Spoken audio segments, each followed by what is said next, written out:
அனைவருக்கும் வணக்கம். கும்பராசிக்காரர்களுக்கு சூரியனையே விழுங்கும் பாம்பு என்று சொல்லக்கூடிய வகையில் கிரகணத்தன்று நீங்கள் என்ன செய்ய வேண்டும் என்று பார்க்கும்போது உறுதியாகவே சூரிய கிரகணம், சந்திர கிரகணம் என்பது ராகு கேதுவின் பழிவாங்கல் நிகழ்வாக பார்க்கப்படுகிறது. வருடத்திற்கு 2 முறை சூரிய கிரகணமும் சந்திர கிரகணமும் நடைபெறக்கூடிய வேளையில் இந்த வருடம் நடைபெறக்கூடிய சூரிய கிரகணம் இரவு 11ஆம் மணிக்கு துவங்கி அடுத்த நாள் நள்ளிரவு கடந்து அதிகாலை 3:30 மணிக்கு நிறைவடைகிறது.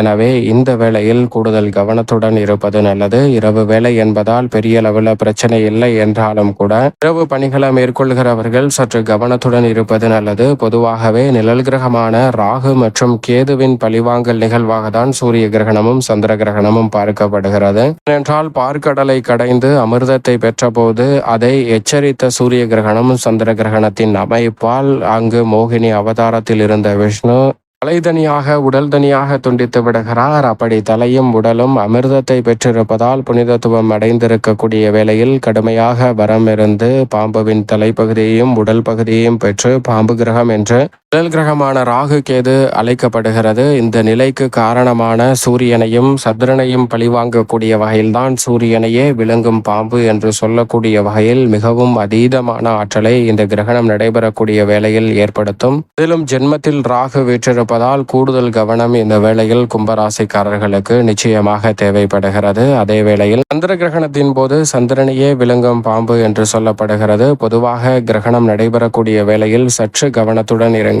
பொதுவாகவே சந்திர கிரகணத்தை வெறும் கண்களால் பார்க்கலாம். ஆனால் சூரிய கிரகணத்தை வெறும் கண்களால் பார்ப்பதை தவிர்த்து விட வேண்டும். சூரியனின் ஆற்றல் அதீதம் என்பதால் கண்களுக்கு பாதிப்பு ஏற்படுத்தலாம். எனவே இந்த வேளையில் சற்று விழிப்புணர்வுடன் இருங்க. அபாயகரமான கதிர்வீச்சுகளும் வெளிவருவதால் கர்ப்பிணி பெண்கள், குழந்தைகள் போன்றவர்கள் அதிக பாதுகாப்புடன் இருப்பது நல்லதாக அமையும். பொதுவாக சூரிய கிரகணம் என்று சொல்லப்படுவது சூரியன், சந்திரன், பூமி ஆகிய மூன்றும் ஒரே நேர்கோட்டில் வரும்போது சந்திரனின் நிழல் பூமியின் மீது விழுவது சூரிய கிரகணம் என்று அழைக்கப்படுகிறது. ஆனால் இந்த வேளையில் சூரியன் உண்மையிலும் வலுவிழக்கிறாரா என்றால் நிச்சயமாக இல்லை. சூரியனினுடைய ஆற்றல் எப்போதும் வெளிவந்து கொண்டிருக்கும். அது பூமியை வந்து அடைந்து கொண்டிருக்கும். ஆனால் இந்த வேளையில் சந்திரன் நடுவில் வந்து அதை தடுக்கிறார். அதனால் சூரிய கிரகணத்தின் போது முழுமையாக சூரியனினுடைய ஆற்றல் பூமிக்கு கிடைக்க இயலாத ஒரு அமைப்பாக பார்க்கப்படுகிறது. இதுதான் சூரிய கிரகணம் என்று அழைக்கப்படுகிறது. இந்த கிரகணம் நடைபெறக்கூடிய வேளையில் அதிக கவனத்துடனும் விழிப்புணர்வுடனும் இருந்தால் பல சிரமங்கள் உறுதியாகவே உங்களுடைய வாழ்க்கையை விட்டு விலகும். அதே போன்று சந்திர கிரகணம் என்று சொல்லப்படுவது சூரியன், பூமி, சந்திரன் ஆகிய மூன்றும் ஒரே நேர்கோட்டில் வரும்போது பூமியின் நிழல் சந்திரனின் மீது விழுவது சந்திர கிரகணம் என்று அழைக்கப்படுகிறது.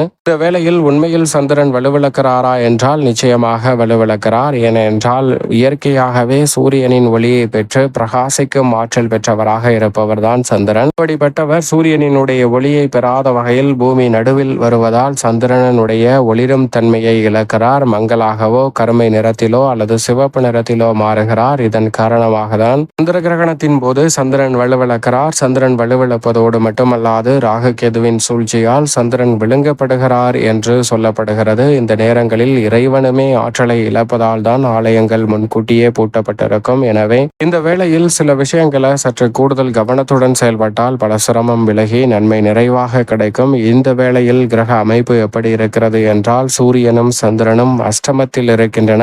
இது நிச்சயமாக சாதகமற்ற அமைப்பு. எனவே கிரகணம் நடைபெறும் போது அதிக கவனத்துடன் இருக்க வேண்டும். அஷ்டமத்தில் சந்திரனும் சூரியனும் இருப்பது நிச்சயம் சாதகமற்ற அமைப்பாக பார்க்கப்படுகிறது. ஆனால் அதை தொடர்ந்து வளர்பிறை சந்திரனாக சந்திரன் மாறப்போகிறார். எனவே கிரகணம் நடைபெறக்கூடிய நேரத்தில் மட்டும் கூடுதல் கவனத்துடன் இருப்பது நல்லது. அது மட்டுமல்லாது அஷ்டமாதிபதியான புதன் அங்கு உச்சம் பெற்றும் ஆட்சி பலம் பெற்றும் இருக்கிறார். 3 கிரகநிலைகள் அஷ்டமத்தில் இருக்கக்கூடிய வேளையில் அதிக கவனத்துடனும் விழிப்புணர்வுடனும் இருப்பது சால சிறந்த ஒரு அமைப்பாக நிச்சயமாக பார்க்கப்படுகிறது. அது மட்டுமல்லாது சப்தமஸ்தானம் என்று சொல்லக்கூடிய எதிர்பார்ப்புகளை பூர்த்தி செய்யும் 7ஆம் இடத்தில் மிக வலுவாக சுக்கிரன் வீற்றிருக்கிறார். அவருடன் சேர்ந்து மோட்சக்காரகரான கேதுவும் இணைந்திருக்கிறாருங்க.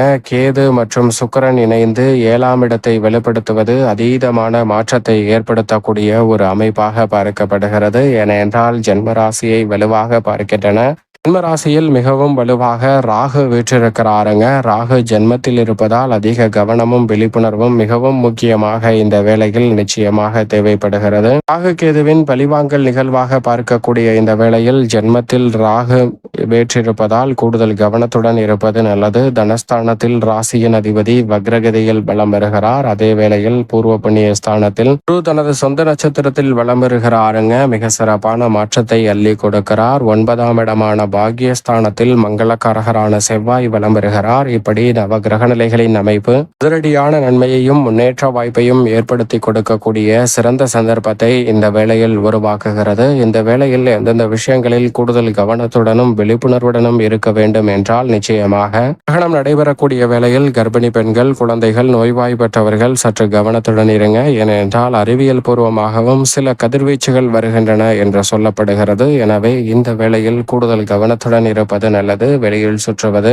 பயணங்களை மேற்கொள்வது போன்றவற்றை நிச்சயமாக தவிர்க்க வேண்டும். தவிர்க்க முடியாத பயணம் என்றால் கிரகண தோஷத்தை குறைக்கக்கூடிய வகையில் தற்பையை உடன் எடுத்து செல்லுங்கள். மற்றபடி கிரகணம் நடைபெறக்கூடிய நேரங்களில் வெளியில் சுற்றுவதை தவிர்ப்பது நல்லதாக உறுதியாகவே பார்க்கப்படுகிறது. அது மட்டுமல்லாது காய்கறிகளை வெட்டுதல், உணவு சமைத்தல் போன்ற பணிகளை அறவே மேற்கொள்ளக்கூடாது. இயன்றவரை கிரகணம் நடைபெறக்கூடிய நேரங்களில் உணவு சாப்பிடுதல், காய்கறிகளை சாப்பிடுதல் மற்றும் பழங்கள் சாப்பிடுதல், தண்ணீர் குடித்தல் போன்றவற்றையும் மேற்கொள்ளக்கூடாது. கிரகண தோஷத்தினால் சில உடல் ரீதியாக பிரச்சனைகள் வரலாம். அது போன்ற விஷயங்களில் மட்டும் கூடுதல் கவனத்துடன் இருப்பது நல்லது. அது மட்டுமல்லாது கூர்மையான ஆயுதங்களை பயன்படுத்தி செய்யக்கூடிய பணிகளை தவிர்ப்பது நல்லதாக அமையும். அதோடு மட்டுமல்லாது இந்த வேளையில் சுபகாரியங்களை செய்தல், சுபகாரிய பேச்சுவார்த்தைகளை முடிவு செய்தல் போன்றவற்றையும் தவிர்ப்பது நல்லதாக அமையும். ஏனென்றால் சுபகாரியங்கள் நீங்கள் எதிர்பார்த்தபடி சாதகமாக அமையாமல் போவதற்கான சாத்தியக்கூறுகள் உண்டு. எனவே சுபகாரியம் சார்ந்த விஷயங்களில் கூடுதல் கவனத்துடன் இருப்பது நல்லது. அதோடு மட்டுமல்லாது இந்த வேளையில் எதை செய்தாலும் பொறுமையுடனும் நிதானத்துடனும் இருங்க. குடும்ப உறுப்பினர்கள் பணி செய்யக்கூடிய இடத்தில் தேவையற்ற வாக்குவாதங்களை இந்த கிரகணம் நடைபெறக்கூடிய நேரத்தில் மேற்கொள்ளக்கூடாது. சாதகமற்ற சூழலை உருவாக்கலாம். உடல் அழகை பேணி பராமரித்தல் போன்ற பணிகளை நிச்சயமாக மேற்கொள்ளக்கூடாது. வீடு சுத்தம் செய்தல் உள்ளிட்ட துப்புரவு பணிகளையும் இந்த தருணத்தில் மேற்கொள்ளக்கூடாது. குறிப்பாக நகம் வெட்டுதல், முடி வெட்டுதல், பல் துவக்குதல், குளித்தல் போன்ற பணிகளை மேற்கொள்ளக்கூடாது. முக அழகு சார்ந்த பொருட்களை பயன்படுத்தாமல் இருப்பதும் நல்லது. அதோடு மட்டுமல்லாது இந்த கிரகணம் நடைபெறக்கூடிய வேளையில் உறுதியாகவே தேவையற்ற வாக்குவாதங்களை தவிர்த்திடுங்க. என்ன செய்ய வேண்டும் என்றால் அமைதியாக அமர்ந்து தியானம் செய்யலாம். உங்களுக்கு பிடித்த இஷ்ட தெய்வத்தை நோக்கி மன்றாடி வழிபாடு மேற்கொள்ளலாங்க. ஆலயங்கள் பூட்டப்பட்டிருக்கும் என்பதால் வீட்டில் இருப்பதே சால சிறந்த ஒரு அமைப்பாக பார்க்கப்படுகிறது. வீட்டிலிருந்து அமைதியாக தியானம் செய்வதோடு மட்டுமல்லாது நேர்மறையான எண்ணங்களுடன் சிந்தித்துக் கொண்டிருங்கள். அப்படி இருக்கும் போது கிரகண தோஷங்கள் உறுதியாகவே பாதிப்பை விளக்கும் தருணமாக அமையும். அதோடு மட்டுமல்லாது சூரிய கிரகணம் முடிந்ததற்கு பிறகு, சந்திர கிரகணம் முடிந்ததற்கு பிறகு நிச்சயமாக வீட்டை சுத்தம் செய்துவிட்டு குளித்துவிட்டு வீட்டில் இருக்கக்கூடிய தண்ணீரில் சிறிதளவு மஞ்சளை சேர்த்து வீடு முழுக்க தெளியுங்கள். அதனால் கிரகண தோஷ பாதிப்புகள் விலகும். நீங்கள் எதிர்பார்ப்பதை காட்டிலும் உடல்நல ஆரோக்கியம் உள்ளிட்டவை திருப்திகரமாக அமைவதோடு பல்வேறு வகையான வளர்ச்சி காணக்கூடிய வகையில் சிறப்பான வாய்ப்புகளும் சந்தர்ப்பங்களும் உங்களை தேடி வரும். மிக பெரிய அளவில் சிரமம், சிக்கல் என்று இருக்கக்கூடிய பல காரிய தடைகள் விலகி